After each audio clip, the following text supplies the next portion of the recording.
मैं समझ रही हूँ आप ठीक है, पर आप भी तो समझे, हम किसी को कुछ कह नहीं सकते, कुछ कह देंगे तो खामखा हम ही बुरे हो जाएंगे। अच्छा अम्मा, अभी रखती हूँ फोन, फिर आपसे बाद में बात करूंगी आराम से। ये आ गए ना ऑफिस से, ठीक है, अल्लाह हाफिज। आप कब आए? मुझे तो पता ही नहीं चला। कैसे पता चलता शबनम, फोन पर जो मशगूल थी तुम। वैसे आज का डेटा ट्रांसफर हो गया या अभी कुछ बाकी है? हाय अल्लाह, कैसी बातें कर रहे हैं आप? कहना क्या चाहते हैं आप? मैं कुछ समझी नहीं। अब इतनी भी कोई मासूम नहीं हो शबनम तुम कि तुम्हें मेरी बात का मतलब समझ में ना आए। मैं ऐसे सच कहूँ, मोबाइल का सही इस्तेमाल तो तुम औरतें करती हो, खासकर तुम शादीशुदा लड़कियां। पूरा दिन मैके वालों से फोन पर लगी रहती हो, शौहर की, ससुरालियों की हर बात मैके पहुंचाती हो। बाकायदगी के साथ ससुराल की हर खबर से मैके वालों को बाखबर रखती हो तुम।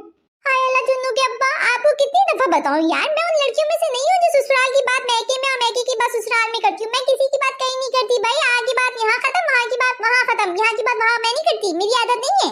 अच्छा, अगर यही बात है तो मेरे आते के साथ ही फोन क्यों बंद कर देती हो तुम? मेरे सामने क्यों नहीं बात करती अपनी अम्मा बहनों से? वो तो मैं इसलिए नहीं करती क्योंकि आप बैठे हुए होते ना, और जब आप बैठे हुए होते तो मैं चाहती हूँ कि मैं आपसे बातें करूँ। मुझे अच्छा नहीं लगता कि आप बैठे हुए हो और मैं दूसरों से गप्पे आकूं। बस इसलिए नहीं करती, लेकिन आप नहीं समझते, और जब समझते हो तो हमेशा गलत ही समझते मुझे।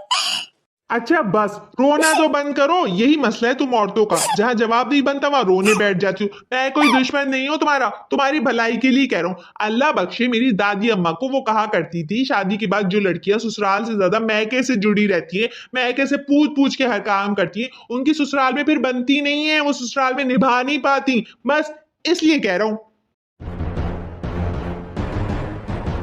कहना क्या चाहते हैं आप और आपकी मरहूम दादी अम्मा? यार जरा अकल को हाथ मारे, सोचे क्या कह रहे हैं, पहले सोचे समझे फिर बोले।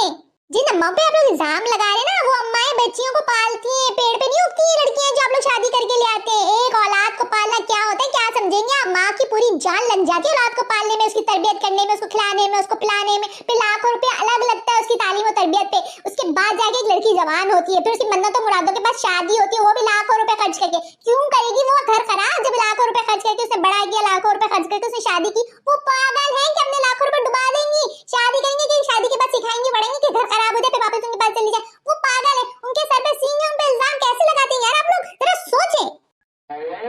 और अगर ये सब सुनने के बावजूद भी आप मर्दों को ऐसा लगता है कि शादीशुदा लड़कियों का घर उनकी अम्माएं बर्बाद करिए, तो जाएं जाके पहले अपनी अम्मा को रोकें। वो भी तो शादीशुदा बेटी से पूरा पूरा दिन फोन पे बात करती रहती है। जाएं जाके पहले अपनी अम्मा बहन को रोके, फिर आइएगा मुझे रोकने। कहते हैं फोन पे बात करने वाली अम्माएं घर बर्बाद कर देती हैं। जो अम्माएं 24 घंटे घर में रहती हैं उनके बारे में क्या राय है आपकी? हाँ हेलो अम्मा, क्या हुआ शब्द, फोन क्यों रख दिया था तुमने? ये आ गए थे ऑफिस से इसलिए रख दिया था। अच्छा, लेकिन गुस्से में क्यों, कोई लड़ाई हुई है क्या? हाँ अम्मा क्या बताऊं, यहाँ तो सब लड़ते ही रहते हैं। अभी तो ये इस बात पे लड़े थे कि पूरा पूरा दिन अपनी अम्मा बहनों से बातें करती हूँ, ससुराल की शौहर की बुराई करती हूँ। अब अम्मा आप ही अपने दिल पे हाथ रख के बताओ कि मैंने कभी अपने शौहर की या ससुराल की बुराई की? हालांकि नाक में दम करके रख दिए शौहर ने भी, ससुरालियों ने भी, एक नंबर के फसादी लोग हैं, लेकिन फिर भी कभी मैंने आपसे इनकी बुराई की नहीं की ना यार। मैं हुई नहीं उस टाइप की लड़की कि ससुराल की बुराई मैके में करूँ, मैके की बुराई ससुराल में करूँ। लेकिन इनको यकीन ही नहीं आता ना अम्मा, क्या करूँ, कैसे यकीन दिलाऊं इनको?